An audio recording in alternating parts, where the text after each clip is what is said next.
करूँ तो करूँ क्या, बोलूँ तो बोलूँ क्या, बताऊँ तो बताऊँ क्या, खाऊँ तो खाऊँ क्या।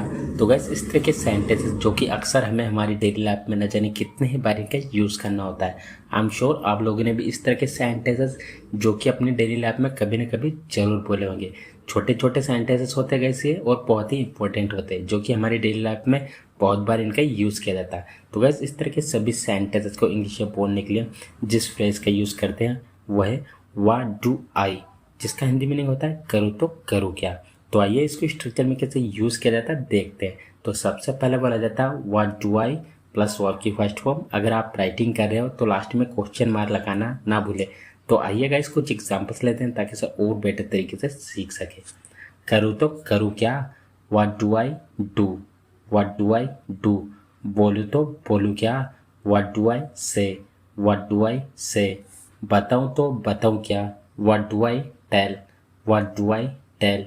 खाऊँ तो खाऊँ क्या, what do I eat, what do I eat. सोचूं तो सोचूं क्या, what do I think, what do I think. लाऊं तो लाऊं क्या, what do I bring, what do.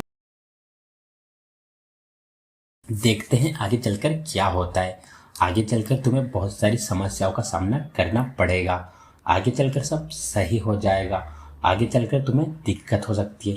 तो गैस इस तरह के सेंटेंसेस जो कि अक्सर हमें हमारी डेली लाइफ में कभी न कभी जरूर बोलने होते हैं। आई एम श्योर आप लोगों ने भी इस तरह के सेंटेंसेस अपनी डे टू डे लाइफ में कभी न कभी जरूर बोले होंगे और सुने भी होंगे। तो गैस आज की इस वीडियो में हम लोग सीखने वाले हैं कि इस तरह के सभी सेंटेंसेस को इंग्लिश में कैसे बोला जाता है। तो गैस इस तरह के सेंटेंसेस को इंग्लिश में बोलने के लिए मेनली टू फ्रेज का यूज़ किया जाता है। फर्स्ट है इन फ्यूचर, सेकंड है इन अपकमिंग टाइम, जिसका हिंदी मीनिंग होता है आगे चलकर या फिर आने वाले टाइम में। तो इन दोनों का एक ही मतलब होता है, एक ही सेंस होता है, बस कहने का अलग अलग यूज़ होता है। तो आइए कुछ एग्जांपल्स ले लेते हैं गाइस ताकि इसे और बेटर तरीके से सीख सके। उससे पहले इसका कंप्लीट रूल जान लेते हैं। तो सबसे पहले बोला जाता है इन फ्यूचर या फिर in upcoming time plus complete sentence, जो कि आपका किसी भी टेंस में हो सकता है। ये आपके ऊपर डिपेंड करता है कि आपको बोलना क्या है। या तो फिर आप सबसे पहले कंप्लीट सेंटेंस बोलोगे, उसके बाद में इन फ्यूचर या फिर इन अपकमिंग टाइम। तो आइए कुछ एग्जांपल्स ले लेते हैं गाइस ताकि इसे और बेटर तरीके से सीख सके। देखते हैं आगे चलकर क्या होता है।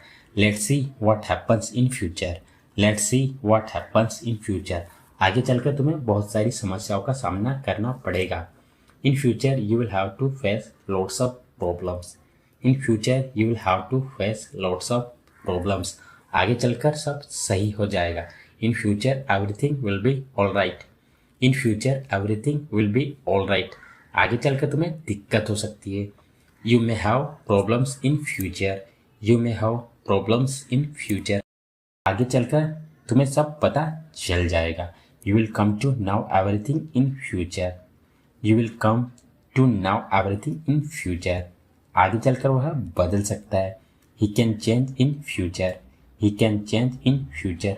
आगे चलकर तुम्हें एहसास होगा।